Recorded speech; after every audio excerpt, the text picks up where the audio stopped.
Vamos ouvir aqui Brandão Ferreira. O Tenente-Coronel Brandão Ferreira está-me a dizer, eu pensei que pelas palavras de Jaime Nogueira Pinto já não existiria. Bom, diga. Este debate está muito morno. Vamos lá ver se a gente anima isto. Vamos lá.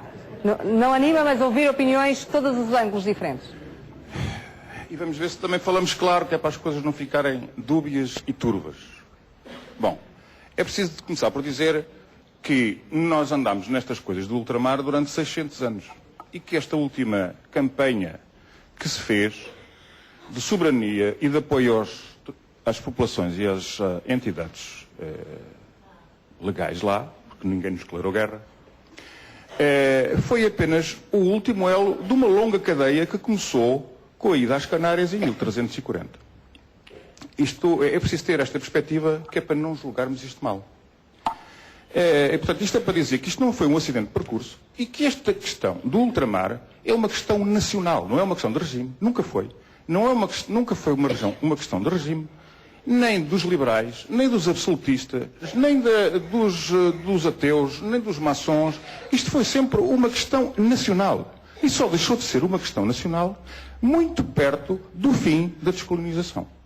Porque até essa data havia uma grande unidade nacional desde o tempo em que nós fomos às Canárias pela primeira vez em 1340. Mas como quer que aos olhos de hoje, com o xadrez internacional que conhece hoje, Portugal pudesse manter, como poderia... Bom, que utopia seria essa? Muito bem, não há utopia nenhuma, era até, digamos, um alto ideal da humanidade. Porque hoje em dia vê-se defender a miúdo na televisão, por exemplo, o multiculturalismo na União Europeia. Quer dizer, nós devemos receber todos os senhores que vêm de África, ou do Oriente, ou do árabes.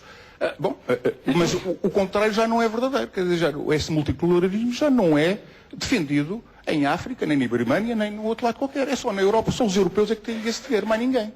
Isto é muito perigoso. E não é justo. Bom, e nós estávamos a fazer isso, já lá, já ia para 600 anos, porque isto tem a ver com a especificidade da colonização portuguesa, que não tem paralelo, nem pode ser posta da mesma maneira que todas as outras colonizações que houve. Nem com a espanhola, nem com a francesa, nem com a inglesa e muito menos com a holandesa. Bom, e é preciso dizer isto claramente. Depois, a história normalmente é sempre escrita pelos vencedores. E não tem havido em Portugal direito ao contraditório, porque se decretou uma série de mitos a partir de 74, 75. E esses mitos têm vigorado até hoje. E eu vou tentar elencar alguns. Antes disso, queria, porém, já agora, aquilo que o senhor jornalista Joaquim Furtado disse, relativamente à questão do ultramar, é importante dizer, porque isto vem muito mais atrás. Esta questão dos termos colónia ou ultramar só tiveram importância a seguir a 74, 75. Antes disso, todas as pessoas em Portugal encaravam os termos naturalmente. E foi assim sempre que aconteceu. Porque nós, quando pusemos primeira vez o pé em África, que foi em Ceuta, em 1415, chamámos aquilo uma praça. Não chamámos aquilo colónia, nem província. Joaquim Furtado discorda. Não, creio que Matos Gomes também discordou há pouco. Discordar todos. Se a gente está a discordar aqui muito, é preciso animar. Claro, o senhor tem todo o direito de discordar. Mas isto são horas de conversa, não se pode reduzir uma conversa 46 anos depois também já é possível falar sem... E ainda bem, já fazia falta. Posso continuar ou já perdi o... Um pouco mais. Muito bem. Então, havia designação de praças. Ouça, antigamente o rei de Portugal era rei de Portugal e dos Algarves. O reino do Algarve era um reino independente do resto. Faça-me entender. Nós demos nomes variedíssimos. Eram fortalezas, eram praças, e até o Estado da Índia, na Constituição de 1933, era um Estado. E quando fizeram a revisão de 71, salvo erro, Angola e Moçambique passaram também à categoria de Estados, que em termos de ciência política é a maior autonomia que há antes da independência. Bom, portanto, mas toda essa situação não era idêntica à dos outros impérios que tinham colónias? Como lhe disse, o caso do Reino Unido, o caso da França, disse, a nossa colonização, e isso dava outro programa, não tem nada a ver com aquilo que os outros senhores fizeram. Nós tentámos, portanto, podia-se tentar classificar e definir as diferenças, que seria também um exercício útil. Agora, se me permite, eu queria... E o fulcro, eu não vou ter tempo de elencar todas estas questões, o fulcro que está aqui é saber se a guerra era justa ou não era justa. E quem é que tinha razão? E no seu entender era justa? Nós tínhamos toda a razão. e a justiça estava toda do nosso lado. E eu defendo isto em qualquer parte do mundo, não tenho medo de ninguém. Compreende? E primeiro, porquê que era justa? A guerra era justa, em primeiro lugar, porque aquilo era nosso, de facto. Muito nosso.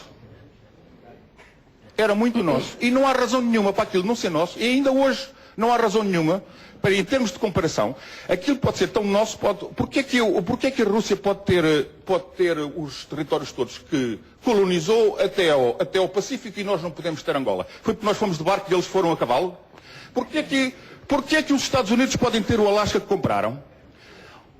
Ou Porto Rico ainda hoje tem um estatuto indefinido? Porquê? E nós não podemos ter? Porquê é que só São Tomé e Cabo Verde podem ser independentes e a Madeira e os Açores não podem? Quando a gente descobriu que estavam todos desabitados, fomos nós que colonizámos tudo. O termo colonização não tinha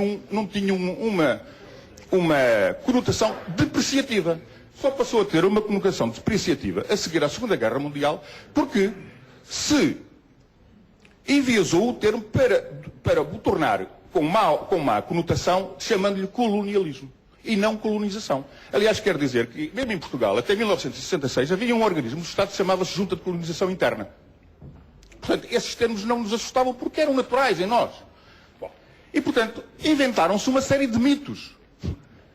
Com os quais o senhor discorda. Mas o essencial do seu discurso, e vamos voltar a ouvi-lo na segunda parte, creio que ficou entendido, é justamente que esta guerra, no seu entender, tinha sido uma guerra justa. Foi uma guerra justa e que até hoje devíamos manter, no seu entender, as províncias ultramarinas. Voltamos já para a segunda parte do Prós e Contras. Até já.